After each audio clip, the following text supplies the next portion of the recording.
Gerai, puikiai išvalyta. Bet dantis geri. Gali nesilenkti. Aš užlipsiu. Red Bull suteikia sparnus. Sveiki, Vilniaus Rytas iškovojo istorinę pergalę ir pateko į FIBA Čempionų lygos finalo ketvertą pirmą kartą klubo istorijoje. Vilniečiai tą padarė viename negražiausių mačų, kokius tik esu matęs. Ir kažkokiu tai būdu laimėjo iš -6, nepataikė nei vieno metimo iš žaidimo per paskutinės 6 minutės ir 22 sekundės. Aš tikrai netikrinau visų pasaulyje buvusių krepšinio rungtynių ir neturiu tokios informacijos, bet nežinau kaip jums, man atrodo, kad tai yra vienas pirmųjų kartų krepšinio istorijoje, kai atsiliekanti komanda nepataiko nei vieno metimo iš žaidimo per paskutinėsis beveik 6,5 minutės, bet vis tiek kažkaip sugeba laimėti rungtynes. Na, nežinau, kokius archyvus ir statistiką čia reiktų pasikelti, bet Rytas būtent tokiu. Negražiu, bet per energiją, per negaliu, per tiesiog didesnį norą atsiduria FIBA Čempionų lygos finalo ketverte ir šiame video aš paanalizuosiu, kaip jiems tą pavyko padaryti. Kokie taktiniai Nimburgo sprendimai padaro juos kaip vienus iš šlykščiausių varžovų, kokie tik gali būti visoje FIBA Čempionų lygoje. Ir kaip Rytui pavyko atsakyti antrose tarpusavio rungtynėse. Jeigu jums patinka tokie analizės stiliaus video, nepamirškit paspausti like ir prenumeruokit kanalą, jeigu dar to nesate padarę kažkodėl tais. Ačiū jums labai. O visų pirma, norėčiau pakalbėti apie paskutinę varžovų ataką, kuri realiai ir sprendė laimėtoją. Ir ji buvo kone identiška tai, kurią praėjusią savaitę Nimburgo eros komandos treneris nubraižė savo auklėtiniams irgi po minutės pertraukėlės, kai jie atsilikinėjo 6 taškais. Čia mes matome štai tokį išsidėstymą ir 2 išbėgimus vienas paskui kitą į tą tolimąją pusę toliau nuo kamuolio. 2 flerinės užtvaras. Tuo pačiu metu pirmasis žaidėjas apibėgęs visą ratą gauna dar vieną užtvarą ir išbėga čia į kampą, galbūt suteikdamas varžovams dar vieną pasirinkimą. Bet prieš savaitę Vilniuje jie rinkosi tą antrąją flerinę užtvarą, tolimą perdavimą, bet ten Martynas Paliukėnas buvo laiku ir vietoje. Nimburgo treneris nusprendė tą patį nubraižyti ir šiose rungtynėse. Sargiūnas lieka prie Bohačiko po pirmosios užtvaros ir neleidžia jam net naudotis tą flerinę užtvarą. Bohačikas kerta iš karto, Rytas keičiasi, Masiulis lieka prie Bohačiko ir antrasis variantas yra būtent dar viena užtvara į tą tolimą perdavimą. Bet ir čia vilniečiai puikiai išsikeičia. Tačiau Masiulis šiek tiek palieka Bohačiką šioje baudos aikštelės vietoje. Ir čekų snaiperis gauna dar vieną užtvarą, tačiau Martynas Paliukėnas labai laiku ir vietoje čia išsikeičia, pamato, kad Masiulis neseka iš paskos ir nepadaro esminės klaidos šioje vietoje. Nešoka Martynas Paliukėnas ten varžovui bandyti sukliudyti kuo daugiau, o tiesiog deda vieną žingsnį,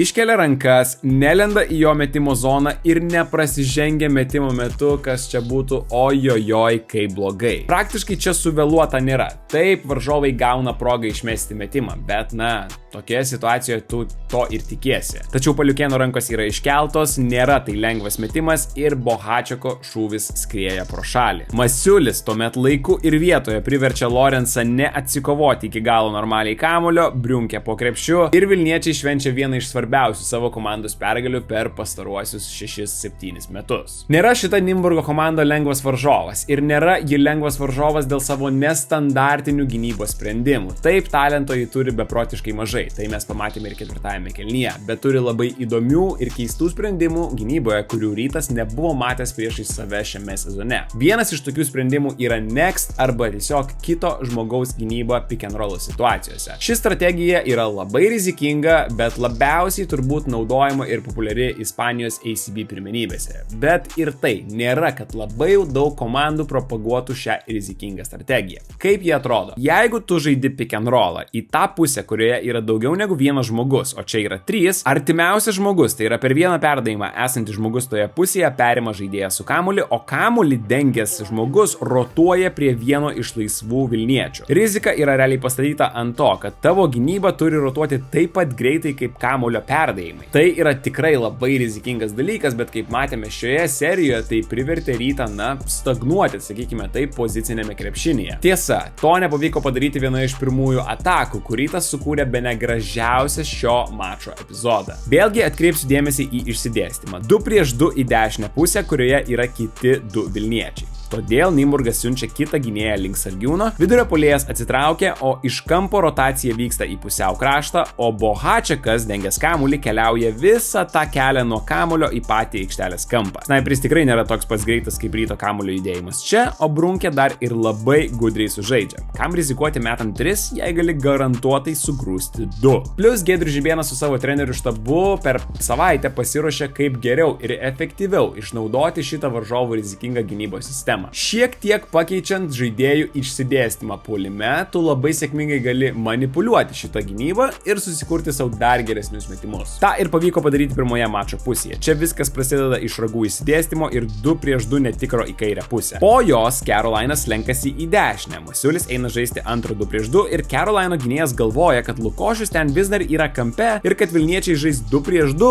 į 2 žmonių pusę. Todėl jis eina taikyti next gynybos, Lukošius jau yra po krepšiu ir pasaugoti Carolino čia nelabai kas ir gali. Taip, Nimburgo aukštaūgis pastebi visą šitą situaciją ir gelbėja viską paskutiniu metu, bet tą padaro tik trumpam. Iš esmės tai yra tiesiog labai tinkamas laiku įėjimas į ispanišką pick and rollą ir to varžovai nesuprato pirmoje situacijoje. O čia antrajame klipe su kamuoliu yra Hardingas, vidurio puolėjas kaip visada atsitraukęs, bet jau nėra to kito gynėjo iš stipriosios pusės, nes šį kartą Nimburgas jau užuodžia, kad vyksta kažkokia čia apgavystė ir tai nėra 2 prieš 2 į 2 žmonių pusę. Hardingas išsimeta laisvas, bet nepataiko. Palaukus dar 3 minutės ir vėl suveikia ta pati kombinacija. Netikras 2 prieš 2 į kairę, tuomet Carolinas bando išbėgti į dešinę pusę, bet jo gynėjas lieka iš karto toje pozicijoje, galvodamas, kad kažkas pasaugos Caroliną nubėgusį į kampą. Bet Sargiūnas tai yra jau pakilęs statyti nugarinės užtvaros, todėl Tony Perkinsas čia negali perimti Carolino kampe. JT Šametas vėluoja ir tai yra dar 2 taškai iš to paties išsidėstymo. O čia puikus derinys antrojo kėlinio pradžioje. Speedy priėmus kamuolį, Hardingas stovi pačiame kampe, tačiau į jo vietą atbėginėja Briunkė. Rytas su išsidėstymu sužaidžia taip, kad priverčia Nimburgo vidurio puolėją galvoti, kad next gynybos nebus, nes Ryto išsidėstymas yra ne toks, kokio jiems reikia, todėl vidurio puolėjas stepautuoja, Masiulis įgauna pranašumą ir Speedy nusiunčia perdavimą ten, kur reikia. O čia vėl 4 kampų Ryto išsidėstymas ir dar kitas būdas, kaip galima nubausti šią gynybą. Kadangi prie Carolino ir Paliukėno lieka tik vienas varžovas ir kadangi bandoma atkirsti artimiausią perdavimą, kampe likęs laisvas žmogus Martynas Paliukėnas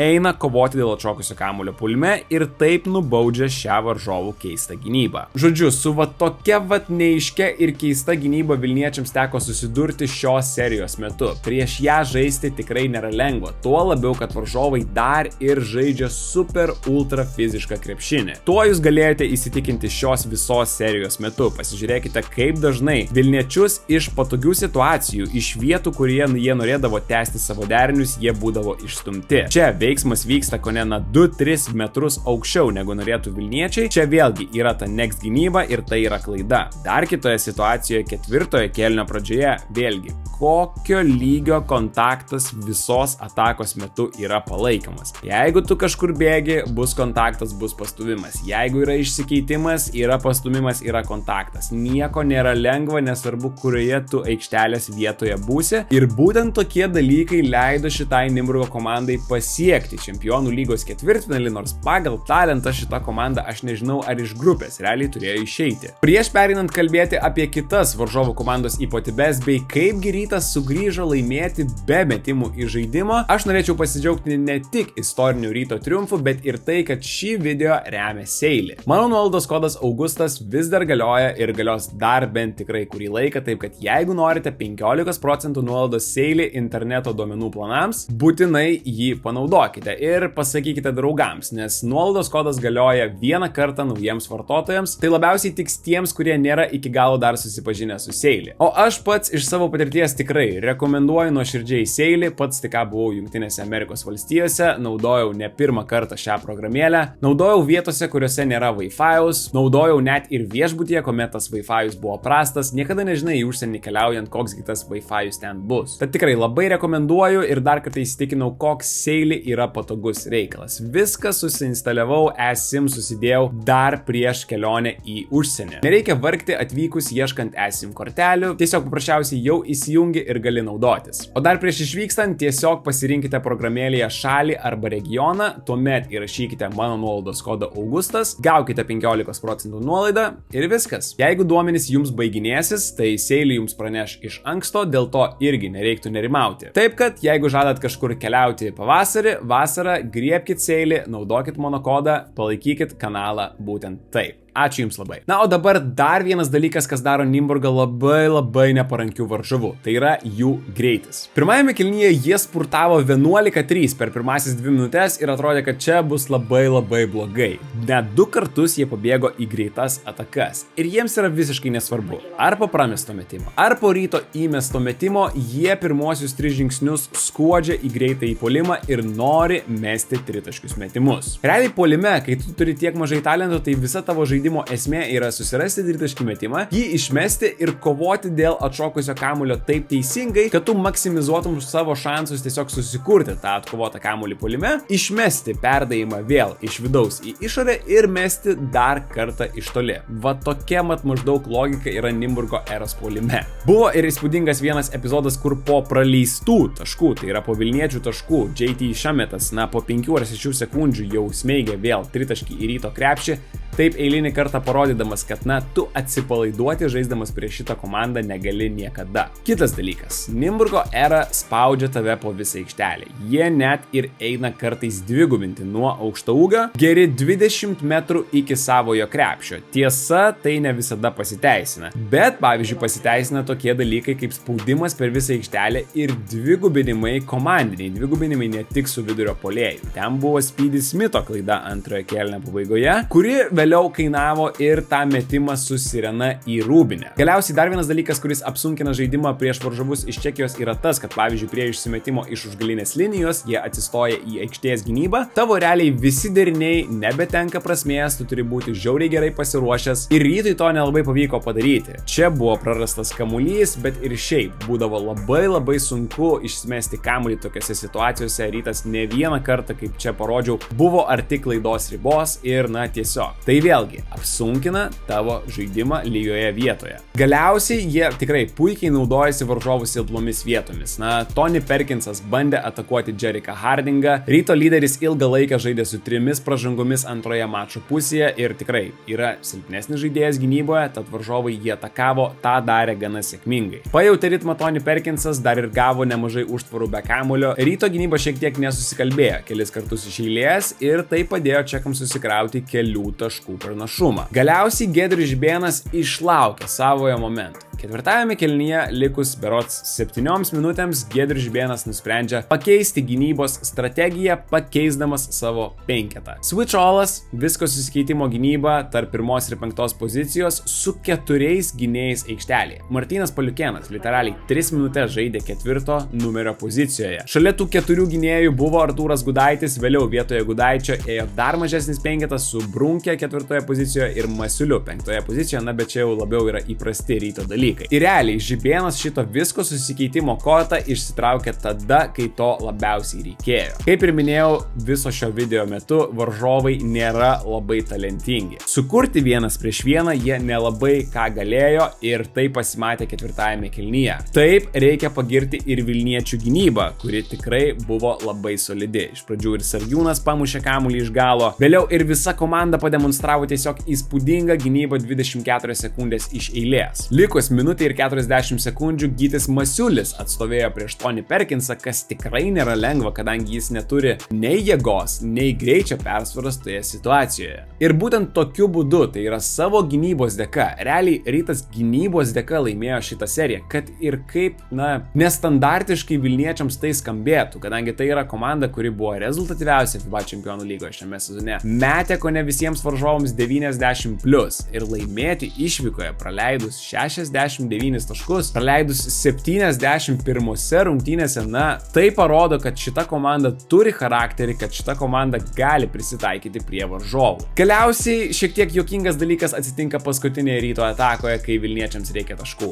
Ignas Sargiūnas pasiema viską ant savęs. Čia tiesiog yra paprasčiausia 1-1 situacija. Varžovai kaip ir bando kviesti pagalbas tiek iš kairės, tiek iš dešinės pusės ir dėl to Sargiūnas čia ryžtasi tolimam metimui, o ne prasiveržimui, nes to daryti nelabai ten, kur yra. Bet tas varžovų fiziškumas visas rungtynes, tie mano minėti pamušimai, tas mano minėtas kontaktas, tas mano minėta energija atsisuka prieš juos pačius. Kam ten kišti ranką, kai Sargiūnas bando tiesiog jau pradėti savo metimo fazę? Na, aš to nelabai suprantu, bet tai tiesiog yra įaugę į varžovų kraują. Jeigu jie taip nesigintų, jie nebūtų šioje vietoje, bet tuo pačiu tai atsisuko prieš juos pačius paskutinėje atakoje ir tai leido Vilniaus Rytui laimėti rungtynes ir keliauti į FIBA Čempionų lygos finalo ketvirtą, nepataikant nei vieno metimo iš žaidimo per paskutinėsias 6 minutės 22 sekundės ir sugebant tokiu būdu tik pataikytomis baudomis, tik 6 iš 11 sugrįžti į rungtynes ir jas laimėti. Na, nežinau, kas rašė šitą scenarijų, bet kokiu atveju jis yra sėkmingas Vilniaus Rytui ir mes susimatysime FIBA Čempionų lygos finalo ketvirtą jau už mėnesio. Jeigu jums patiko šitą analizę, nepamirškit paspausti like, prenumeruokit kanalą, nepamirškit naudoti seilį kodo Augustas. Geros jums dienos, iki.